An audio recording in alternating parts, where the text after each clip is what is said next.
का। और महाराज कहे एमएलए एमपी ये सारी पृथ्वी के राजा भी बन जाए वो भी कुछ नहीं। और इंद्र का राज बहुत श्रेष्ठ है, असंख्य गुना सुख है। यहां सारी पृथ्वी के राजा को जो सुख होता है उससे संख्य गुना सुख और इंद्र जी को होता है। तो उसको भी कबीर साहब कबीरदास जी ने कहा हमने तो वो काग की बींट दिखा है, इतनी घटिया है ये व्यवस्था इस तीन लोकताएं की। तो इंद्र का राज कागदा बेस्टा ना भोगा इंद्राणी नो, और सुखदेव पास हुरंबा आईजा का ध्यान लगा निर्वाणी नो। कि जैसे सुखदेव ने अपने इष्ट उसने तीन लोक की उपासना ब्रह्म तक की, विष्णु जी की, उसमें भी इतना आरूढ़ हो जाओगे तो विष्णु लोक प्राप्त होगा जितना सुखदेव हुआ कि उसके पास इंद्राणी आई थी और उसकी तरफ उन्हें ध्यान भी नहीं दिया, अपने इष्ट की तरफ इतना आरूढ़ होकर लगा रहा। तो उस योगी को जो तीनों लोकों में सश्रेष्ठ जाया करता उसको केवल विष्णु लोक प्राप्त हुआ। और विष्णु स्वर्ग के अंदर वो बैठे हुए हैं ऋषि जी, फिर दोबारा पृथ्वी पर आना होगा। और फिर उसी प्रकार अपना सुखदेव ने अपनी पिछली आप बीती बताई थी एक बार कि मैंने असंख्यों जन्म भोग लिए थे इस लख 84 में। एक बार एक दिन एक सत्संग सुना जिसमें पार्वती और शंकर जी का सत्संग हुआ था। उस सत्संग को सुनकर मैं तोते के अंडे में, और वो भी गला हुआ था, मेरी उम्र खत्म हो चुकी थी, फिर 84 के चक्कर में जाना था। उस सत्संग की वजह से, उन प्रवचनों की वजह से मेरा वो अंडा प्रफुल्लित हुआ और दोबारा मैं तोते के रूप में उसमें बन गया, जीव रूप में। और फिर मैं उस शरीर को छोड़ करके वेद की पत्नी के गर्भ में चला गया। जमाई ली थी वेद व्यास की पत्नी ने और उसकी गर्भ में चला गया और फिर वेद व्यास का मैं पुत्र कहा। लेकिन उस मंत्र के, उस नाम के सुन लेने से मेरे शरीर में अमरत्व प्राप्त हुआ। यहां तीन लोक का अमरत्व है कि 9 तत्व का एक शरीर और से इस 5 तत्व के अंदर, जिसको सूक्ष्म शरीर कहते हैं, वो अमर हो जाता है, पर उसकी भी ये चक्कर नहीं खत्म होता। जैसे गीद व्याद ये वो है ना बड़े संत, वो पिछले उनकी कमाई के अनुसार पक्षी रूप में आगे, पर शक्ति भक्ति फिर भी रही उनमें। तो इस प्रकार जब ये दोबारा इनका सुखदेव रूप में जन्म हुआ तो इसने अपने पहले गुरु नहीं मना था यो कि मैंने गुरु की कोई जरूरत नहीं, और अपने शरीर के साथ विष्णु जी के पास गया। विष्णु जी ने भी कह दिया ऋषि जी यहां के करना आया? नो बोला जी मैं स्वर्ग में रहूंगा। अक नहीं भाई, स्वर्ग मत वो रहेगा जो नीचे गुरु से नाम लेकर आया है। महाराज जी मैं भी तो आज आ गया हूं, बेशक आ गया हूं, मेरा तेरा कोई लाभ नहीं मिल सकता। अब जैसे यहां से अधिकारी कोई नौकरी करने वाला कोई कर्मचारी चंडीगढ़ चला जा सकता है, उसके पास पैसे हैं तो, लेकिन वहां रह नहीं सकता। रहेगा तो अपने घर पे खर्च करो, और उस सरकारी क्वार्टर में नहीं रहने दें उसने।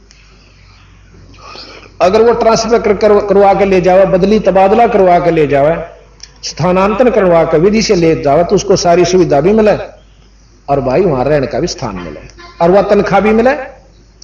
इसी प्रकार हम अपनी मर्जी से साधना करते हैं तो हम लाभ पूर्ण नहीं प्राप्त कर सकते। और फिर गुरु पर भेद बताया सतगुरु ने। अब हम फेल क्यों हो रहे हैं? हमारे जितने भी सत्संग कहो या आध्यात्मिकवाद कहो कि हम कोई सी भी मर्यादा का पूर्ण ज्ञान नहीं है। आंख मीच का नाम ले लेने का गुरु होना चाहिए बस, निरे गुरु तो काम ना चलता। वो गुरु भी ठिकाने का हो। आगे हम गुरु का भेद बताएंगे आपको, गुरु कैसा हो और गुरु कौन होता है, गुरु के प्राप्ति करवा सकता है। तो गौर उस पर सुखदेव जी ने अपनी आप बीती बताई कि एक बार मैं गधा हो गया, गधा की जो नहीं भोग रहा था, ज्यादा काम लिया मेरे मालिक ने, अंधा हो गया। अंधा हो जाने से मालिक ने भी छोड़ दिया। तो फिर मैं चलता चलता एक गहरे खड्डे में गिर जाता हूं। नाला सा था, रास्ता था आने जाने वालों का, गांव से 3-4 किलोमीटर की दूरी पर मैं पड़ा हुआ था। मैंने विचार किया कि कोई भक्त आत्मा आवेगा, मैंने काट देगा, इसमें निकाल देगा, लेकिन किसी ने निकाला नहीं। इक्का दुक्का आवे वो ये विचार करके चला जावा कि मेरे पता निकले नहीं, और मेरे ऊपर पांव और टेक के पूड़ी बना दिया, परली पार हो जावे। कहते हैं मैं 7 दिन भुगत कर वहां अपना शरीर त्यागा, अन्न पानी ना मिलने की वजह से। और फिर वो दिन मुझे याद आवस कि एक बार भी जरा सी भूल कर दी तो ये लख 84 फिर खड़ी से तैयार।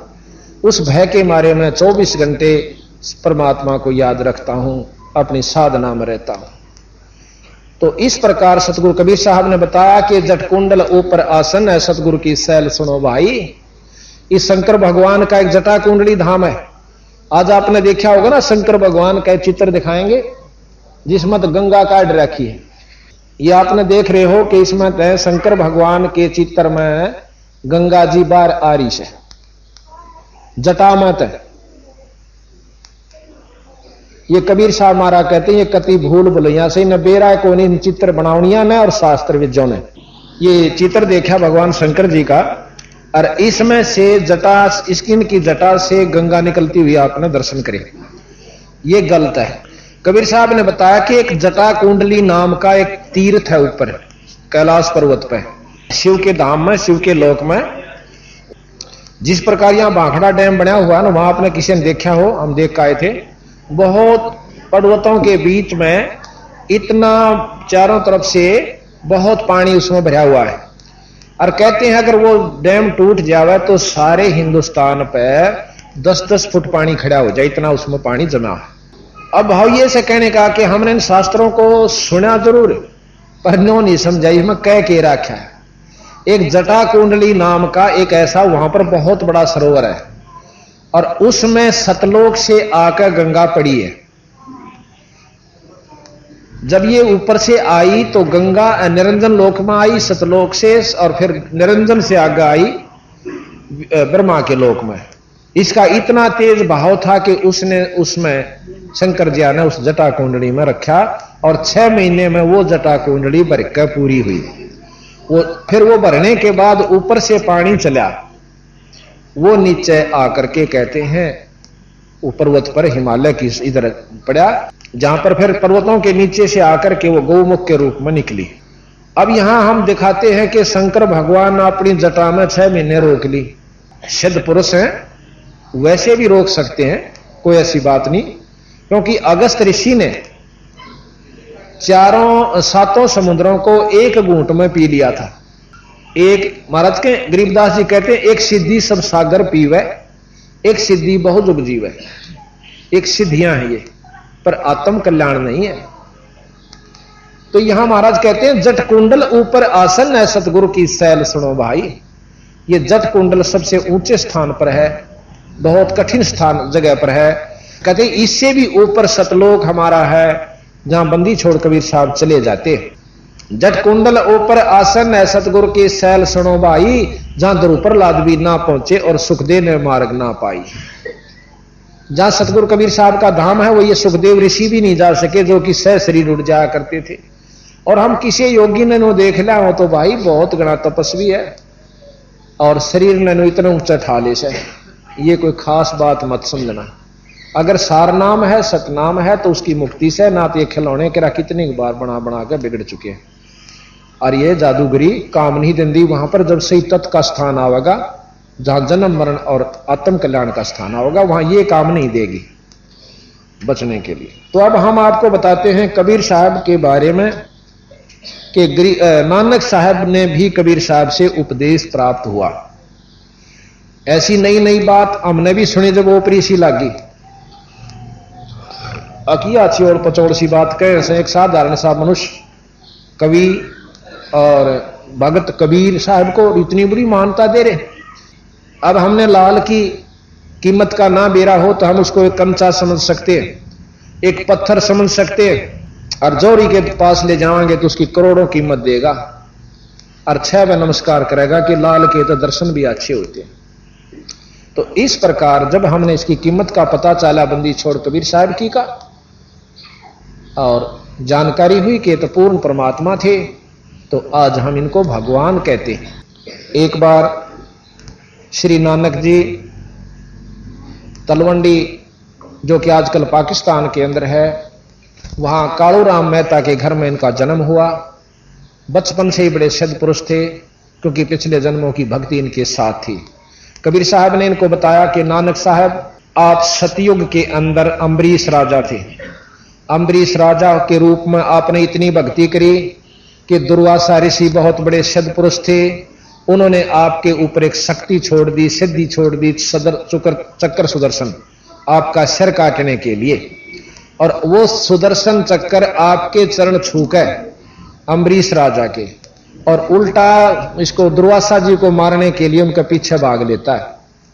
और वो दुर्वासा अपनी सिद्धि से उड़कर तीनों लोकों में प्रार्थना करता है, ब्रह्मा जी से मुझे मेरी जान बचाओ। ब्रह्मा जी ने बोले यहां से भाग जा, मेरे बस की बात नहीं है, ये तो बहुत कसूती उग्र रूप धारण करके जो चक्र सुदर्शन साथ आपके आ रहा है, मेरे बस का नहीं, जल्दी भाग यहां से। फिर शंकर ज्ञान के पास गए, शंकर ज्ञान अभी हाथ जोड़ दिए, बीरा विष्णु ज्ञान दो जाओ। वो वहां से भाग के वही दुर्वासा जी भगवान विष्णु जी के पास आते हैं, क्योंकि अम्बरीश विष्णु जी के उपासक थे। तो विष्णु जी भी और कृष्ण जी के गुरु थे दुर्वासा जी, जो त्रेता द्वापर युग में आए। तो विष्णु जी कहने लगे, ऋषि जी के गुस्ताखी कर दिया आपने, भाई के कारण हो यार, इस चक्कर ने आपके ऊपर क्यों चोट लगाई, क्यों आपके ऊपर अटैक किया। उसने सारी बता दी कि मैं ऐसे ऐसे अम्बरीश राजा के दरबार में गया था, और वो करते हैं सरगुण भक्ति, व्रत रखते हैं, और वैसे ही, और मैंने उनको निर्गुण उपदेश दिया था कि निर्गुण साधना करो। वो नहीं माने, तब मैंने छो में आकर गुस्से में आकर के चक्कर सुदर्शन छोड़ दिया, इसकी नाड़ काटनताएं। तो कबीर विष्णु जी बोले, भाई देखो, ज्ञान चर्चा में कभी क्रोध नहीं करना चाहिए। बातचीत कर रहे हो, कोई मानता है उसका भला, ना माने उसका भला, और जबरदस्ती ज्ञान आप किसी पर नहीं थोप सकते। ये आप पाप के भागी होगे, और आपने तो नाड़ काटनी चाहिए, वो भी एक भगत की। अगर जाकर उसके पांव पकड़ ले तो तेरी माफी से ना कती माफी। अब दुर्वासा जी भयभीत भय खा गया कि कदे रास्ते में मार दे मन, यू पांव पकड़ने वाला महाराज मन बख्श दो, और आपसे नहीं बच सका तो अम्बरीश कैसे बचावेगा, कदे कहीं मुझे ये रास्ते में ना खत्म कर दे। कि नहीं, कतई नहीं करेगा, उसके पांव पकड़ ले और वो ही बकस सके तन बख्शेगा। तो जी वहां से वापस चाल पड़ा। दुर्वासा जी अम्बरीश के दरबार में आ जाते हैं, राजा अम्बरीश के चरणों में सर टेक देने का, मेरी जान बख्श दो, मेरी जान बख्श दो ऋषिवर, मेरे से गलती होगी। अम्बरीश ने वो चक्र सुदर्शन पकड़ का हाथ में और उसके मस्तक का ला दिया, ले तेरा वापस।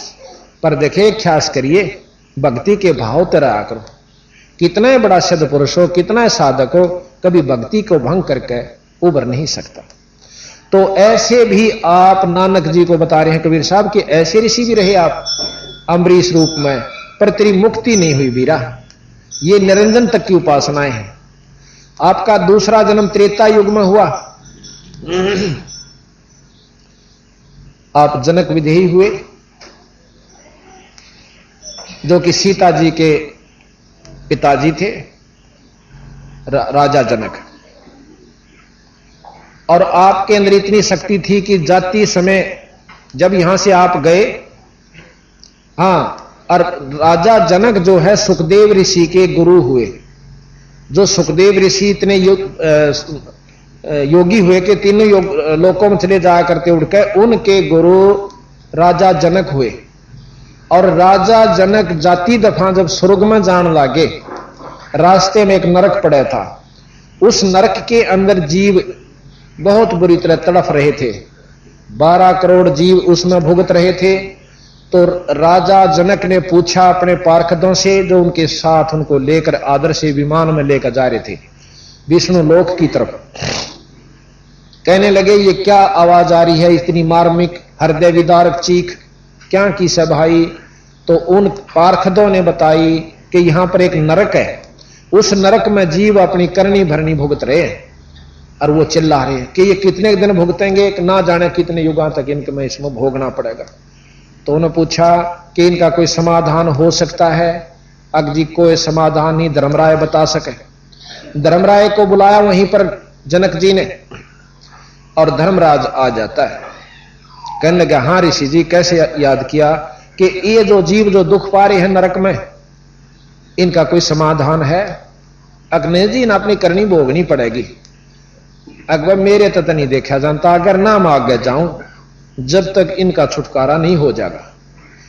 तो धर्मराय ने राज ने सोची कि अच्छा पंगा पाया इन्हें। बोला एक समाधान है, आपने अपने पुण्य देने पड़ेंगे और ये कुछ समय के लिए बाहर आ जाएंगे। बोला मैंने मंजूर है। तो अपने पुण्य राजा जनक ने उन नरक वाले जीवों को संकल्प किया तो वह जीव नरक से बाहर आकर के स्वर्ग में भेज दिए। अब विचार सुनिए, बहुत ध्यान पर सुनने की बात से, ये कथाएं नहीं है, इन कथाओं से हम महाराज ने सार निकाल कर दिया। फिर अब काल की क्या व्यवस्था है कि राजा जनक ने खूब भक्ति करी, पुण्य किया और रास्ते में छल कपट करवा दिया इसी काल निरंजन ने, और वो पुण्य उसका अक्षीण करवा दिया। राजा जनक बैठा स्वर्ग में जाके फिर नानक के रूप में प्रकट कर दिया तलवंडी पाकिस्तान में। तो ये बात कबीर साहब ने नानक साहब तो बताई। इब दिल तो कांप जैसे जब इतनी भक्ति करी बीरार तो भी उल्टे चक्कर काट रहा से, मुक्ति कहां हुई थारी? तो ने बोला जी फिर के करा, पर मैं तो जो है एक निराकार ज्योति अंदर मुझे दर्शन देती है, निरंकार, मैं उसका जाप करता हूं और वो मुझे पूर्ण रूप से दर्शन दे रही है। कबीर साहब ने बोले ध्यान लगाओ। ने बोले नानक साहब तेरे 60,000 जन्म हो लिए जब तक तू सतलोक से आया, और हमसे बिछड़ा बेटा तेरे 60,000 जन्म हो लिए बच्चा, और तू सथाई नहीं हो, और तेरे जैसे महान भगत भी चक्कर काटे हैं तो और आम जीव कहां मुक्ति की बाट देखें, इंतजार करते हैं, कहां आशा रखते हैं मुक्ति की। नानक साहब का पसीने आए कि के समाधान महाराज, कि मैं नाम दूं, सतनाम मेरे पास है, और जब तेरी मुक्ति हो, काशी में रहता हूं जुलाया सुबाई, काशी के अंदर किसी ने पूछ लिए कभी तेरा दिल करे तो आ जाना, पर तू निरंकार की जो उपासना करता है, अब ध्यान लगा, वो ज्योत और वेद भी आखिरी परमात्मा की प्राप्ति उस ज्योति के दर्शन बताते हैं। प्रकाश में तेजो में परमात्मा सहस्रार कमल दल में है। सहस्रार कमल दल का मतलब 1000 कमलों वाला, 1000 पंखड़ियों वाला वो स्थान जहां पर 1000 ज्योतियां न्यारी न्यारी चमक रही हैं, उसको आखिरी धाम और निरंजन धाम, चौथी मुक्ति वो योगी प्राप्त करते हैं जब सहस्रार कमल में पहुंच जाते हैं। सहस्रार कमल में ज्योत नजर आती है, उस ज्योत को देखकर ये भगतजन अपनी आत्मा को प्रसन्न तथा मुक्त समझ लेते हैं। कबीर साहब ने बोले ध्यान लगाओ, ध्यान लगा तो ऊपर पहुंचे, सारा कुछ दिखाकर निरंजन का लोक, विष्णु का लोक, शंकर जी का लोक, गणेश जी का लोक, सब लोग दिखाए और फिर अपने लोक में निरंजन का लोक दिखाया। उसके बाद इस अंड ब्रह्मांड को पार करके अपने लोक में ले गए, सतलोक में। वहां जाकर के कबीर साहब आसन पर, सतपुरुष अपने आसन पर बैठे हुए और कबीर साहब चंवर करते हैं। अब नानक साहब के अंदर विक्षेप आता है कि रब तो ये होना जड़ा नीचे थल्ले बैठा है, ये उत्ते जो खड़ा है कबीर, ये तो इसका कोई अनुचर होना, कोई सेवक होगा।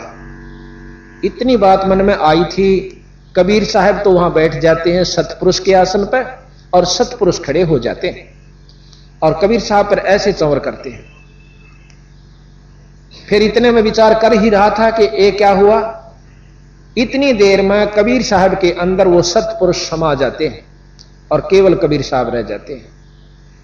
और फिर वहां से उसकी सुरत को नानक साहब की जो आत्मा थी उसको नीचे शरीर में भेज दिया। भाई इतना देख कर नानक साहब के बहुत कसक हुई कि तूने तो पूर्ण परमात्मा रब को और अपनी अज्ञानता के कारण खो दिया, और जब ईब का दर्शन हो जाए तो मैं उसको उनके चरण कमल पकड़ के और बहुत याचना करूंगा। फिर याद आता है कि वो खुद बता के गए कि मैं काशी में रहता हूं।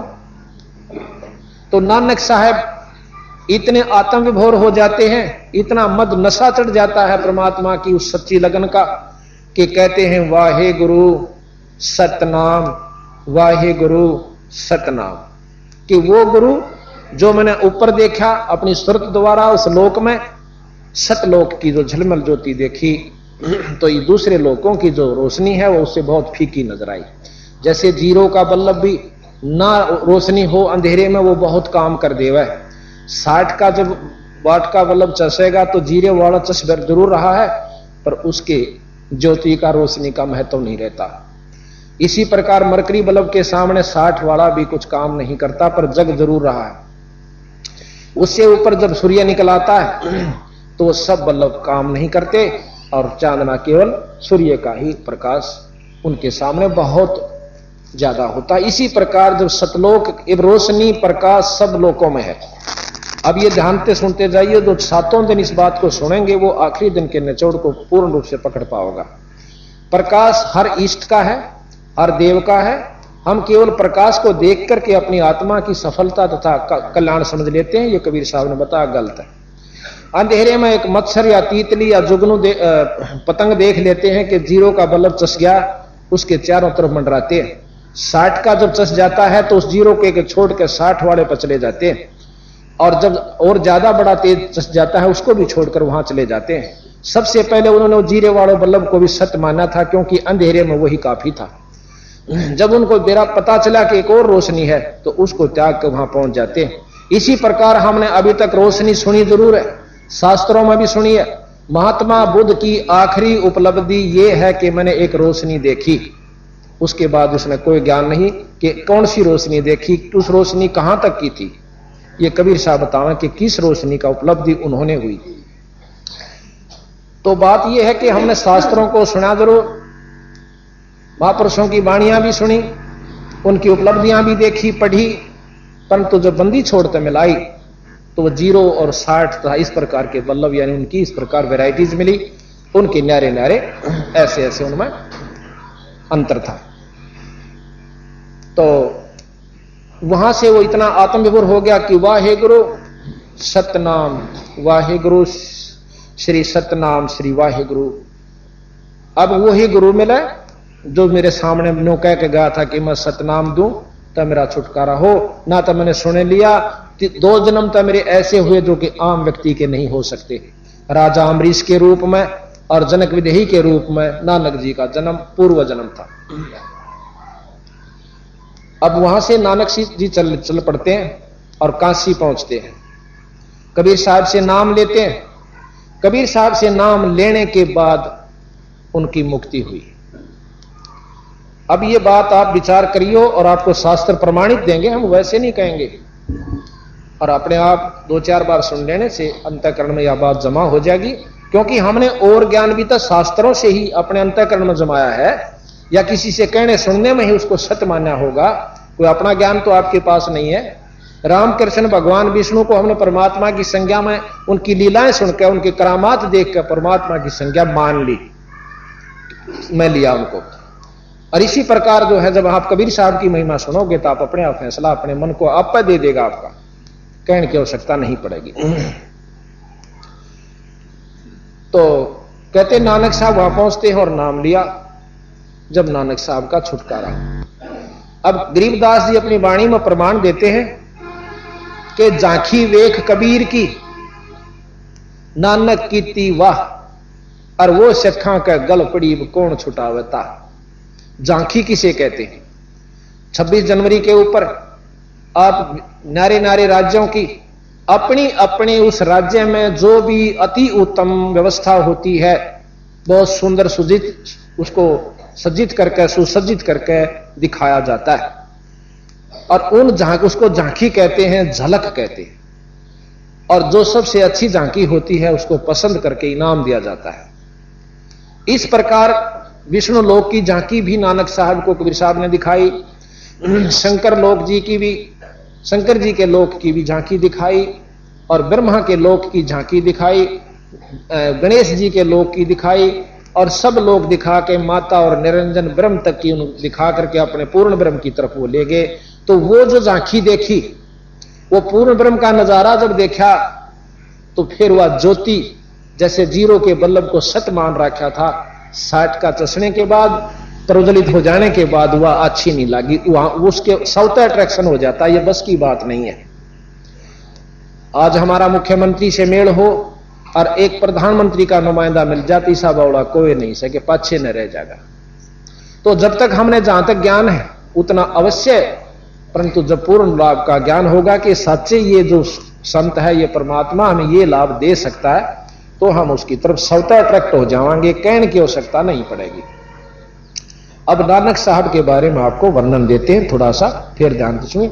और फिर बालाजी, उनके मर्दाना जी दो शिष्य थे, उनकी भी वाणी इसमें लिखी हुई है कि उनसे प्रश्न उत्तर हुए हैं कि अंगद राय जी ने पूछा था कि आप तो गुरुजियां के साथ रहते थे, कोई खास बात बताओ। फिर उन्हें बता रखी है, अभी आपको सुनाएंगे। तो नानक साहब ने, महाराज कहते हैं, झांकी वे कबीर की नानक कीती वाह, और वो सिखा के गल पड़ी इब कौन छुटावे ता। हमने कल भी आपको बताया था, पंजाब में भी हमारे आश्रम गरीबदास जियों के 100-150 आश्रम है। गरीबदास जी छुड़ाने के अंदर, जैसे कल बताया था कि चौधरी बलराम जी के घर में धनखड़ गोत में गरीबदास जी ने जन्म लिया, और इनको जो कबीर साहब ने दा के दर्शन दिए अपने लोक थे सतलोक से, और वो नाम दिया, सब लोक दिखाए, वो वाणी सारा विवरण जो आख्या देखा उन्होंने इसमें लिख दिया। कबीर साहब गरीबदास जी के कम से कम भी 20-25 आश्रम हरिद्वार के अंदर है। गरीबदास जियों के आश्रम पंजाब के अंदर कम से कम 150 और 140 के आसपास गरीबदास जी के नाम का आश्रम है। कुटिया है गांव-गांव में, और वहां पर इस वाणी का पाठ होता है। अब नानक साहब की वाणी आपने सुनी होगी, ग्रंथ साहब, उसके अंदर क्या है, 48 घंटे चलती है वो वाणी। उनके अंदर 39 संतों की वाणियां हैं। प्रथम नानक साहब की, फिर उनके 10 गुरुओं की, सिखों की, फिर कबीर साहब की सारे ग्रंथ में 40% वाणी है। 60% में वो 10 गुरु जी भी आ लिए, और साथ में 39 संतों की वाणी, जैसे कबीर साहब, नामदेव जी, नाभाजी और मीराबाई, और भी बहुत से संतों की है, रविदास जी, इन सब को मिलाकर के एक संग्रह किया गया। तो इन सब का एक संग्रह करके ग्रंथ साहब बनाया गया। उस वाणी के ज्ञान से प्रतिदिन पाठ होते हैं। और गरीबदास महाराज ने अकेले ने 48 घंटे की वाणी लिख रखी है, बस ठीक है, 48 घंटे की। उसी ग्रंथ के बराबर अकेले महाराज गरीबदास जी की वाणी है, जिसमें ज्यों का त्यो वर्णन 4 वेद, 6 शास्त्र, 18 पुराण, 11 उपनिषद, महाभारत, गीता, भागवत, रामायण और मुसलमान धर्म, ये हमें कहां तक लाभ देते हैं, और फिर अपनी बताई कि भाई इस पर काम नहीं चलता। तो इन बातों का ज्ञान नानक साहब को कबीर साहब ने दिया। तो उसके बाद कबीर साहब ने ये पंथ चलाया, जिसको शिष्य पंथ। सिख कोई धर्म नहीं होता, शिष्य, पंजाबी में शिष्य को सिख कहते हैं। जो स होता है पै वाला, उसको ख भी बोला जाता है। जैसे पाषाण हम पढ़ते हैं तो पाखाण भी कहते हैं, पाषाण। तो इसी प्रकार अक्षीर कहते हैं, उसको खीर भी कहते हैं। खीर लिखा जाता है तो पेट पाड़ा स और रे, इसको खीर कहते हैं। अक्षीर भी कहते हैं, शीर भी कहते हैं, यानी स जो है ये दोनों तरफ बोला जाता है। तो सिख कहा, जो उपदेशी होते हैं उनको शिष्य कहते हैं। अब फिर बाद में 10वें गुरुजिया ने उनकी अलग से वेशभूषा बना दी। वो वेशभूषा सिख नहीं है, जो शिष्य होते हैं वह सिख। बड़ी तेज करें। अब आप ध्यान से सुनिए। श्री नानक जी युगों युगों से निरंजन की भक्ति करते आ रहे थे। निरंजन के बारे में आपको बताएंगे कल। आज हमारा एक बोर्ड बन जाएगा जिसमें सारा वर्णन दे रखा है। निरंजन कहां तक की उपलब्धि देता है, क्या है वो। वैसे मोटा बता दूं कि निरंजन ब्रह्म कहते हैं, वेद उसको ब्रह्म कहते हैं, संत उसे निरंजन कहते हैं। ज्योत निरंजन, प्रकाश में परमात्मा, वेद उसको प्रकाश में परमात्मा कहते हैं, संत उसे ज्योत निरंजन कहते हैं। और ज्योत निरंजन को ही ब्रह्म कहा है, और साथ में संतों ने इसको काल की उपाधि दी है, क्योंकि इसमें समय प्रधान है। और काल के दूसरे मायने हम परसों बताएंगे। श्री नानक जी युगों युगों से निरंजन की भक्ति करते आ रहे थे। नानक जी महान भगत थे। राजा जनक विदेही भी श्री नानक जी का त्रेता युग में जन्म यानी अवतार था। बहुत भक्ति की।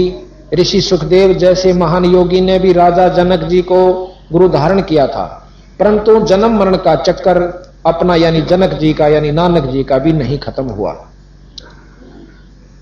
कर सके। राजा अम्बरीश भी नानक जी का ही पहला जन्म का यानी त्रेता युग में सतयुग में जन्म था। राजा अम्बरीश का सतयुग में जन्म था, जिसमें दुर्वासा ऋषि ने राजा अम्बरीश के पैर जिसमें दुर्वासा ऋषि ने राजा अम्बरीश के पैर छूकर चक्कर उल्टा ऋषि दुर्वासा पर चोट करने चला, तो ऋषि दुर्वासा जी अपने बचाव के लिए तीनों लोक में भागे, किसी ने भी सहायता नहीं की। तब भी विष्णु जी ने कहा कि ऋषि जी आप वापस जाकर के राजा अम्बरीश के पैर छू लो, अपनी जान बचाओ। तब मरता क्या नहीं करता। तब दुर्वासा जी ने आकर राजा अम्बरीश के पैर छुए। अम्बरीश जी ने उनके सिर पर हाथ रखकर तथा दुर्वासा सुदर्शन चक्र को शांत करके दुर्वासा जी को अक्षमा की। ये सब वर्णन आप सुन चुके हो। अब थोड़ी सी वाणी कबीर सागर से आपको सुनाते हैं। कबीर सागर से सा आभार कबीर वचन, नानक साहेब की ना तप भारी, और सब विधि बहे ज्ञान अधिकारी। भक्ति भाव ताको सिखलाया, ता पर सतगुरु की नहीं दाया।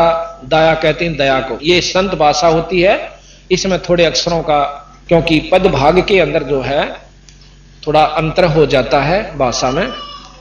जिंदा रूप धरे तब साईं, प्रभु पंजाब देश चल आई। जिंदे का एक ऐसा भेष होता है, सफेद कुर्ता और एक बोथा बांध लिया, सफेद चादर और लंबा टोप। उसको जिंदा रूप में मुसलमानों में ज्यादा प्रचलित है ये जिंदा नाम के संत। जिंदा रूप धरा तब साईं, प्रभु पंजाब देश चल आई। अनहद बाणी कहो पुकारा, और सुन के नानक नजर दरस निहारा। नानक साहब बैठे थे, कबीर साहब इतनी दूर बैठ के अपनी ये बात सुनाने लागे कि जिस प्रकार गरीबदास जी ने कहा कि अदली आरती अदल पठाऊं, युगा युगा का लेखा ल्याऊं। जा दिन ना थे पिंड नहीं प्राणा, नहीं पानी पवन जमी असमाना। कच्छ मच कूरम ना काया, चंद सूरज ने दीप बनाया। शेष महेश गणेश ना ब्रह्मा, नारद सारद ना विश्वकर्मा। सिद्ध 84 ना 3300, 9 अवतार नहीं 2400। 5 तत्व ना ही गुण तीना, नाद बिंद ना ही गटसीना। चित्रगुप्त ना कृत्रम बाजी, ये धर्म राय ना पंडित का जी। भाई धू धूकार अनंत युग बीते, जादन कागज कहो किन चीते। फिर कबीर साहब ने पूछा कि आप कहां थे जब कुछ भी ना था। जादिन थे हम तख्त खवासा, तन के पाजी सेवक दासा। शंख युगन परलो परवाना, परले हुआ शंखों युग, हम सतपुरुष के संग रहाना। दास गरीब कबीर का चेहरा, सतलोक अमरापुर डेरा। कहते हैं गरीबदास जी भी कि मैं अपने परमात्मा कबीर साहब का सेवक हूं, और वही कबीर साहब सतलोक के मालिक तथा अनंत कोट ब्रह्मांड के परमात्मा हैं। गरीबदास जी अपनी वाणी में कहते हैं, अनंत कोट ब्रह्मांड का एक रति नहीं बहार, और सतगुरु पुरुष कबीर हैं भाई कुल के सर्जनहार। तो यहां कहा कि अनहद बाणी कियो पुकारा। इस बाणी ने सुनकर नानक जी ने करड़े करड़े देखे, क्योंकि कहने लाग रहा से।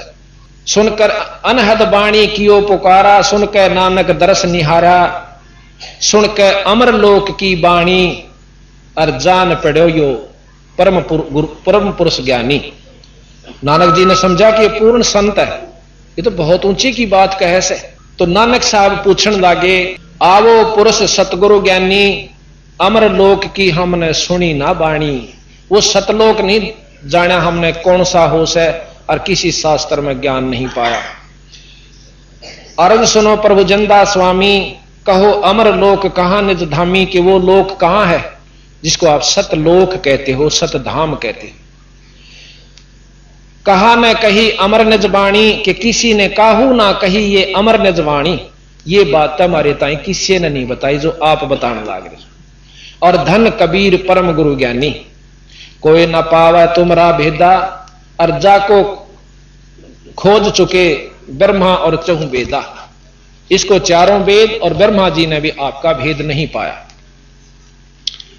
और कबीर साहब कहते हैं, जब नानक तुम बहुत तप कीन्या, और निरंकार बहुते दिन चीन्या। तुमने बहुत तपस्या की, बहुत साधना की, युगा युगा में की, और निरंकार ते एक पुरुष नियारा।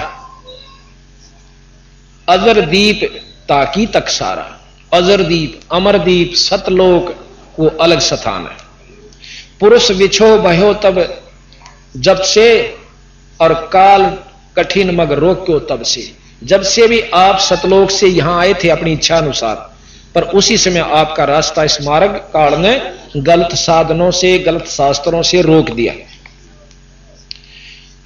इत तुम सरस भक्ति ना होई, क्योंकि परम पुरुष ना भेंटो कोई।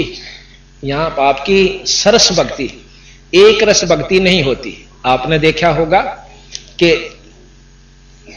आपने बहुत सी साधन नाटक भी सुने होंगे कि विश्वामित्र जी ने तप किया, बहुत जाजूल तप कर लिया, परंतु नहीं होने दिया।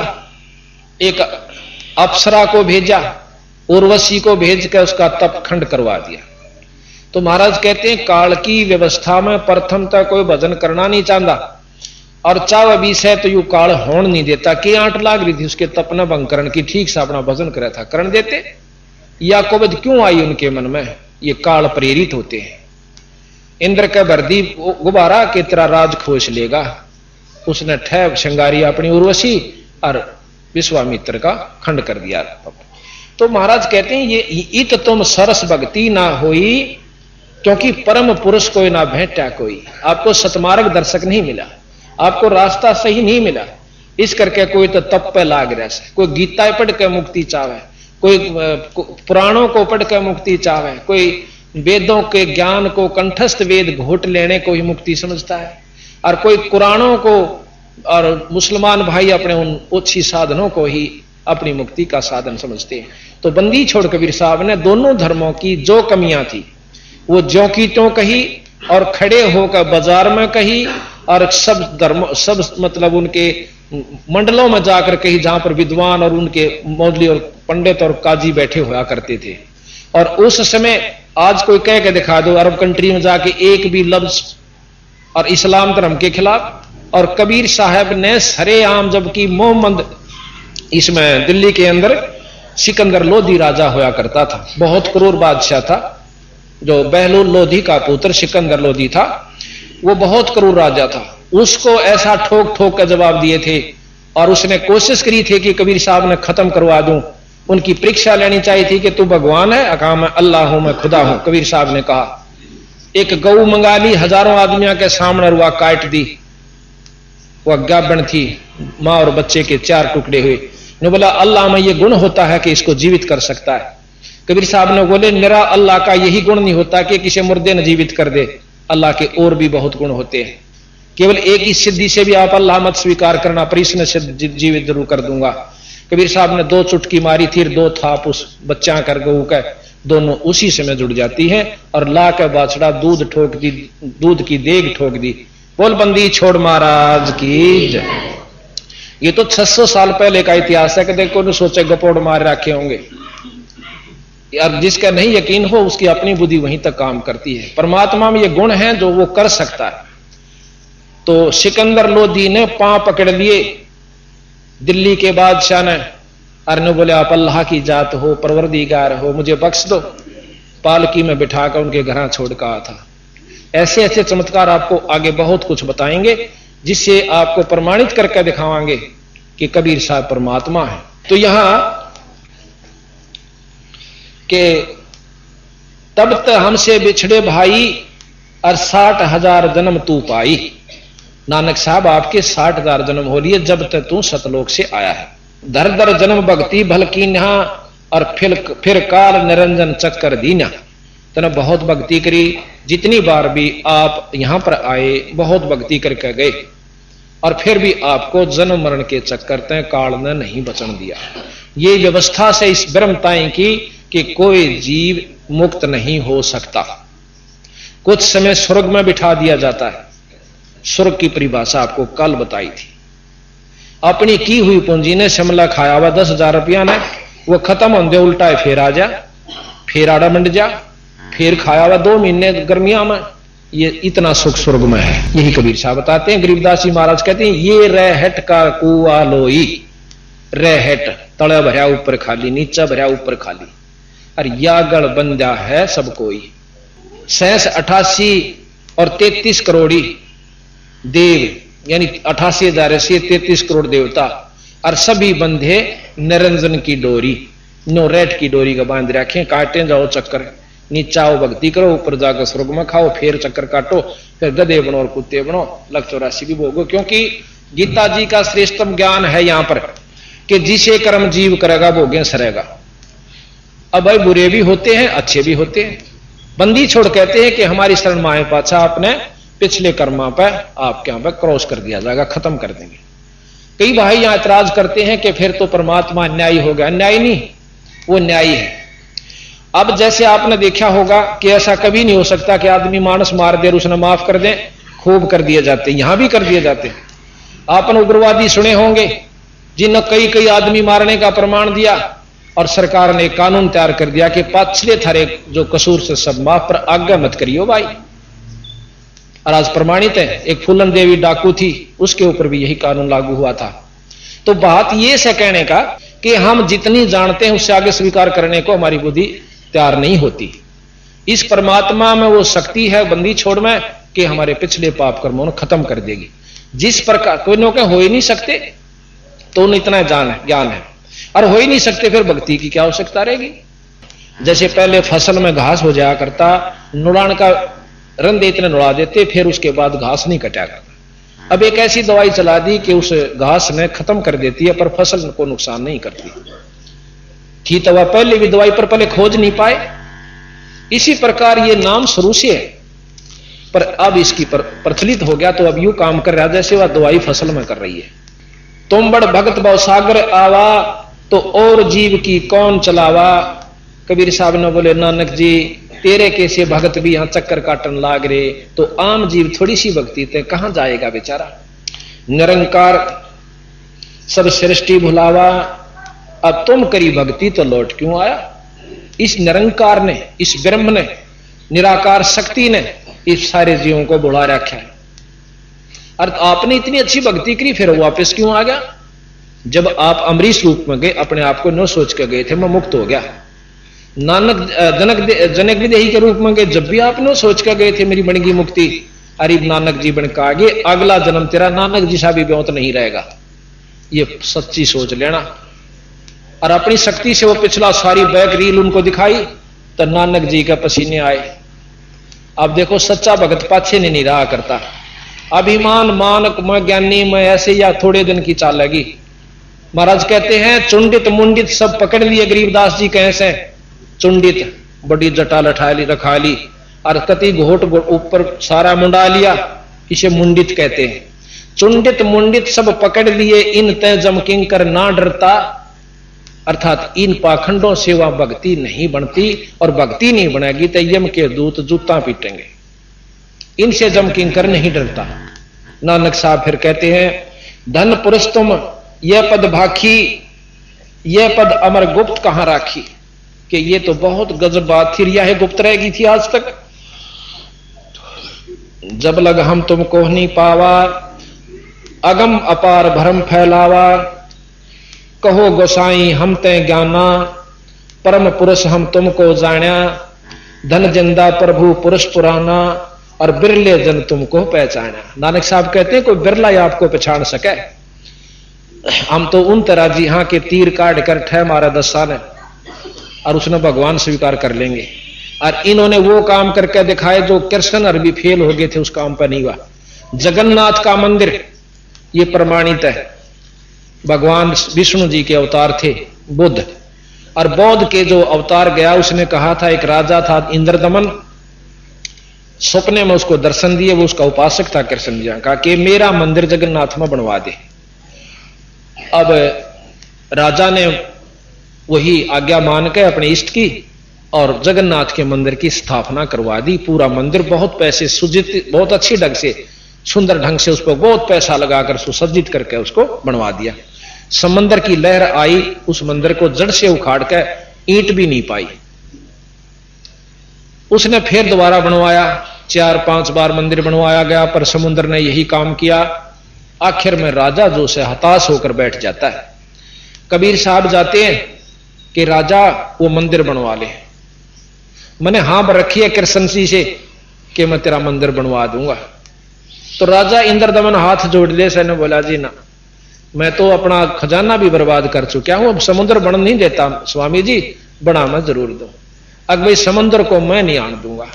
पर कहां विश्वास हो, एक धोती कुर्ते वाला छोटा एक आम व्यक्ति और कृष्ण जी इतनी महान शक्ति यूं कैसे बनवा दे। पर ने बोला बस ये 2 जोड़े हाथ, आप अपना रोटी खाओ, भोजन पाओ और आराम करो। कबीर साहब ने बोले बात सुन दे भाई, मंदिर बनवावा ना तो वहां मिलूंगा काशी में, और आज ये जुलाहे के घर में मेरा जन्म से, और ऐसे ऐसे में। तो उन्होंने बोला भाई ठीक से। रात्रि में सौपन दिया कृष्ण भगवान ने फिर कि ये जो संत आपके पास आया था ये अनंत कोट ब्रह्मांड के भगवान से, ये जो चाहे सो कर सकते हैं, आप इनसे मंदिर बनवा लो। अब राजा ने फिर कोशिश करी, ढूंढे, महाराज जी मिल गए स्थान जहां बता कर गए थे। मंदिर शुरू हो गया, मंदिर तैयार हो जाता है। समुद्र जहां से चढ़ कर आता था वहां महाराज कबीर साहब ने अपना एक पत्थर सा गिरवा के वहां एक चौतरा सा बनवा लिया, उस पर बैठ जाते हैं। अब समुद्र कहते हैं बहुत ऊंची, जैसे ज्वार भाटा आपने देखा होगा, सैकड़ों फुट समुद्र उठ जाता है। जब ये भूत साइक्लोन आता है ना, बहुत मतलब हजारों किलोमीटर तक उस पानी का बहाव आकर के बर्बादी कर देता है। उस समय इतना ऊंचा उठा, कबीर साहब ने अपनी शक्ति से ऐसे कर दिया, वो ज्यों का त्यों रुक गया, जैसे जाम हो जाता है। अब समुद्र भी ऊपर का रूप बना करके बाहर आवे और हाथ जोड़ दे से नो कहे, हे परम पुरुष, हे परमात्मा, आप कौन शक्ति हो, मुझे आगे जाने दो। की करेगा भाई कि इस मंदिर ने ढाऊंगा। अरे भले पुरुष, मंदिर आश्रम बनवाया करें, ढाया करें, इतना नीच काम करे तो। अगजी इस कृष्ण ने मेरी मर्यादा भंग कर रखी समुद्र की। क्यों कर भाई कि जब ये राम रूप में आए थे, इन्होंने जबरदस्ती तीर के बल पर मेरे पर रास्ता मांगा था, और वो बदला मैं लूंगा जी। अकीस यूं तो ढा नहीं सकता, चल ढा ले। तो अब कहां बसावा थी कि तभी तो मैं आपके पास आया हूं, मेरी नहीं बसानती, तो मुझे बदला दिवाओ महाराज कि उसकी द्वारकापुरी ने डबोले। आज भी प्रमाण है, द्वारका समुद्र ने डबो रखी है, और वहां जगन्नाथ के मंदिर से समुद्र नहीं ढाता, उसको बचा रखा है। अब फिर क्या हुआ कि अगले दिन भाई हफ्ते 10 दिन के बाद उसमें पूजा शुरू होनी थी। मोटे मोटे पांडे मेरे कैसे जो गणे बोला करें, वो जाके और ठे पहुंचे सारा पूजा का सामान लेकर के, और कबीर साहब आगे खड़े मंदिर के गेट में, और उसकी पकड़ कर बां एक पांडे ने जो हेड मुखिया पांडा था, और दूर मारा बगा के मनहूस नीच जाति के, और तू आगे आ गया। सुबह सुबह हम तो ठाकुर की पूजा करनी थी, भगवान की पूजा करनी थी, आज नहीं करते फिर करेंगे। अंदर जाते हैं तो जितनी भी मूर्ति उसमें लगी हुई थी सारी कबीर साहब का रूप धारण कर लिए। अब वो पांडे हो गए एकदम भैया बनी की कहानी। तो कुछ देर के बाद वो वही मूर्ति बन जाती है। फिर वो धोते हैं खूब अच्छी तरह, पानी गिर गिर का मसड़ मसड़ का उसने अशुद्ध हो गया। पूजा शुरू कर दी। कुछ दिनों के बाद उस पांडे का कोड लाग गया, जिसने महाराज जी को धक्का दिया था। कोड लाग गया, इतना इलाज करवा लिया, तड़फे रात की नींद खत्म होगी, दिन में किल की मारे सारा दवाई करा ली, कोई आराम नहीं हुआ। कृष्ण भगवान ने दर्शन दिए कि उसी संत के पांव धोकर पीले पांडे जब तेरी जान बचे, उसी पांडे ने मरता के नहीं करता जाकर कबीर साहब के सैकड़ों आदमियों पांव धोकर गट देसी पी लिए। देखते देखते जानो कोड था नहीं उसका, उसी समय समाप्त हुआ। जब सैकड़ों आदमियों का विश्वास हुआ, कबीर साहब ने बोले एक बात कान खोल कर सुन दे पांडो, आगे से इस मंदिर में जय छुआ छात किसी ने कर दी, उसका यही हर्ष होगा जो इस पांडे का हुआ। आज प्रमाण है, जब से जगन्नाथ का मंदिर बना उसमें किसी धर्म का व्यक्ति जा सकता है। और आज से 100 वर्ष पहले, 50 वर्ष पहले, 40 वर्ष पहले दूसरी जाति वाले को आम मंदिर में बढ़ने नहीं दिया जाता था। जब श्रीमती इंदिरा गांधी अपने हिंदुस्तान की प्रधानमंत्री थी, उन्होंने भी एक मंदिर में जाने की कोशिश की थी। उस समय उनको भी प्रवेश नहीं करने दिया गया था कि आप हिंदू जाति से यानी पंडित जाति से नहीं रही। ये पेपरों में काफी दिन आई थी। तो इस प्रकार उस मंदिर में और उस दिन से आज तक कोई छुआछात नहीं है, और वहां कबीर साहब की मूर्ति बनी हुई है। एक बार फिर प्रमाण मिला कि जगन्नाथ के मंदिर में एक पांडा खिचड़ी बना हुआ था। खिचड़ी ऐसे पकती है, उसमें नीचे ऊपर रख दी जाती है मटके टोकने पीतल के, एक उस पर एक उस पर एक उस पर, ऐसे सबसे पहले ऊपरली तैयार होती है, 5-6 ऐसे रख दी, नीचे आग बाड़ी जाती है। सबसे पहले ऊपरली तैयार होती है और ऊपरली उतारी जाती है। एक दिन कबीर साहब सिकंदर लोधी के उसमें बैठे हुए थे, उसके राज्य मतलब सिंहासन में, मतलब उसके दरबार में, सिकंदर लोधी के दरबार में कबीर साहब रविदास जी दोनों बैठे हुए। और भी जैसे वहां होते हैं, वजीर हुए, सिपाही हुए, उनके रिश्तेदार काफी बैठे थे। एकदम कबीर साहब खड़े होकर के अपने पांव पे अपना पानी डालते हैं लोटे में। तो सब कहने लगे महाराज क्या हो गया, क्या लग गया पैर के? नहीं कुछ नहीं लगा। जगन्नाथ के मंदिर में एक पांडे का पांव जड़े था, खिचड़ी पड़ गई उसके ऊपर, तो मटका उतर के पड़ के और उसने बुझाऊ सुना, बेचारा मर जाता जड़ के, इतनी तेज आंच थी उसकी।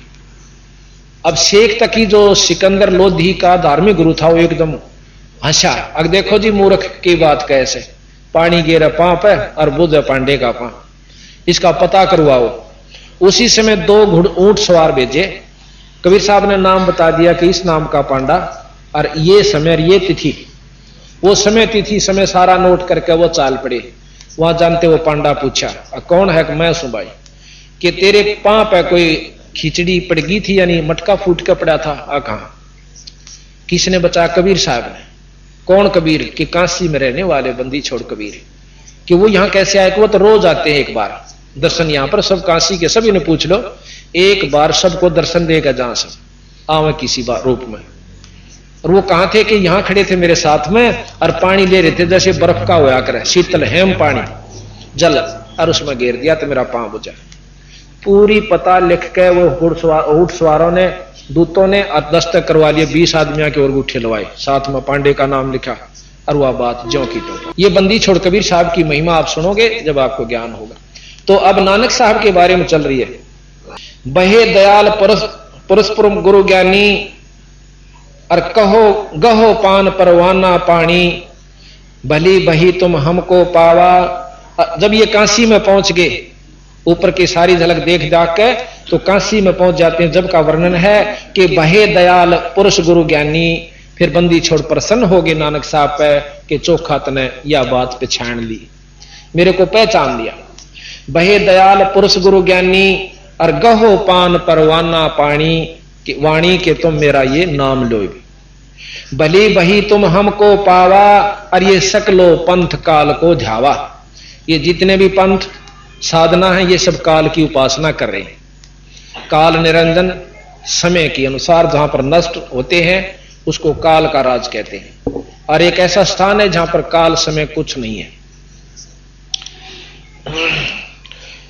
तुम इन तय अब बहे नियारा, भाई फेर जन्म ना हो तुम्हारा।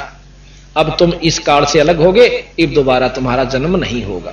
ये कबीर साहब नानक साहब को कह रहे। बली सुरत तुम हमको चिन्हा, और अमर मंत्र ले हम तुमको दीना। अब ये अमर मंत्र दे दिया मैंने आपको, इस नाम का जाप करा करी। सत्सम वेद कही हम कही निज वाणी, और परम पुरुषगत तुम बखानी। अब 4 वेद आपने सुने होंगे, यजुर्वेद, यजुर श्याम अथर्वण और ऋग्वेद, और 5वां वेद सवसम वेद है, सर्वसम वेद जो संतों के पास है। उस वेद का जब 5वें का ज्ञान होता है तब हमें इन 4 वेदों से ऊपर की जानकारी होती है। ऐसा कहा कि सर्वसम वेद कही निज बाणी, और परम पुरुष गति बहुत बखानी। नानक वचन धन पुरुष ज्ञानी करतारा, जीव काज प्रगटे संसारा। धन करता तुम बंदी छोड़ा, ज्ञान तुम्हारा महाबल जोरा। कि तुम्हारे ज्ञान में बहुत शक्ति है, यथार्थता है, और आपका ज्ञान सबसे उचित है।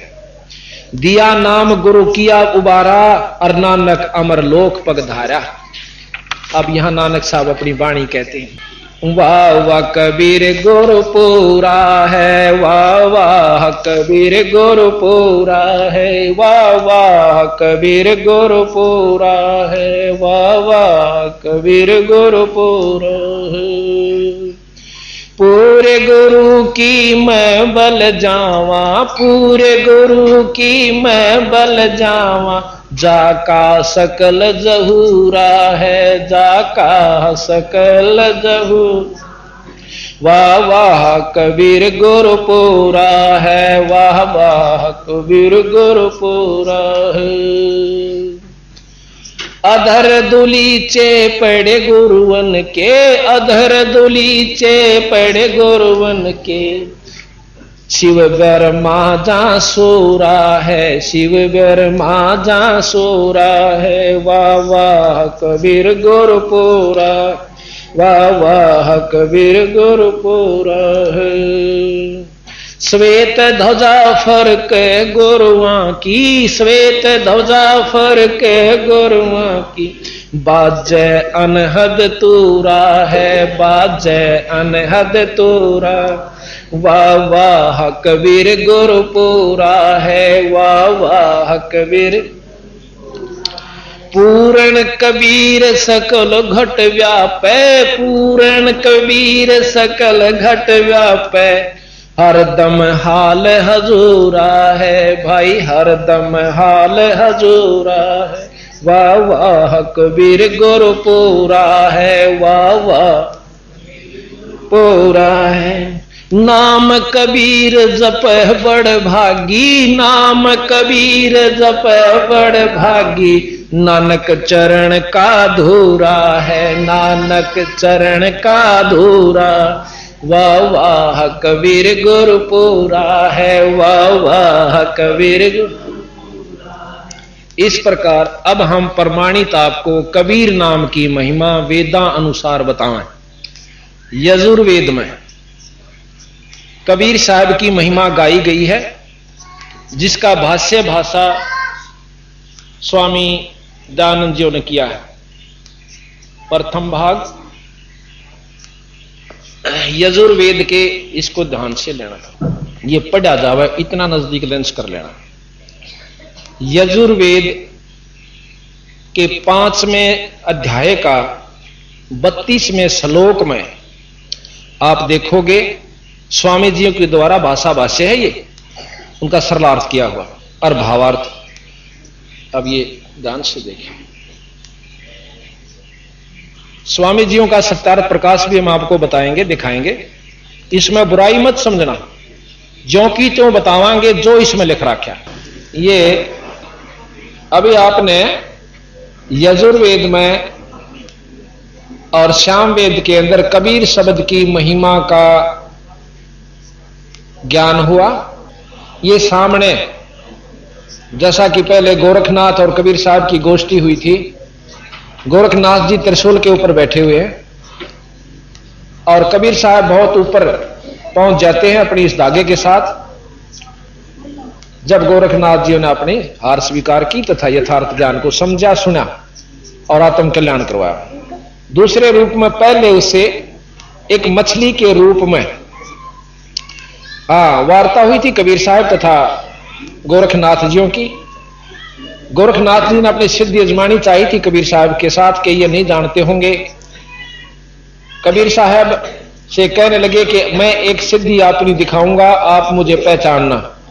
जल के अंदर मछली बन गए थे, मछली का रूप धारण कर लिया, कहने लगे मुझे ढूंढ लेना। कबीर साहब ने उनकी पकड़ कर मुंडी बाहर काट दिया, जैसे भी आपने मछली रूप देखी। और फिर कबीर साहब को गोरखनाथ जी कहने लगे मैं आपको ढूंढूंगा, आप भी अपनी सिद्धि दिखाइए। कबीर साहब कहते थे कि सिद्धि की आड़ अनजान व्यक्ति लिया करें, बाकी आप मुझे ढूंढ नहीं सकते, 4 वेद नहीं ढूंढ सकते, आप तो क्या ढूंढोगे। महाराज पानी में पानी मिल जाते हैं, कहते यह भी एक सिद्धि होती है। एक सिद्धि 5 तत्व नीरम, एक सिद्धि ऐसी होती है जो 5 तत्व नीर हो जाते हैं, पानी बन जाता है। यह बहुत बिरले साधु को उपलब्ध होती है, बहुत ही बिरले को।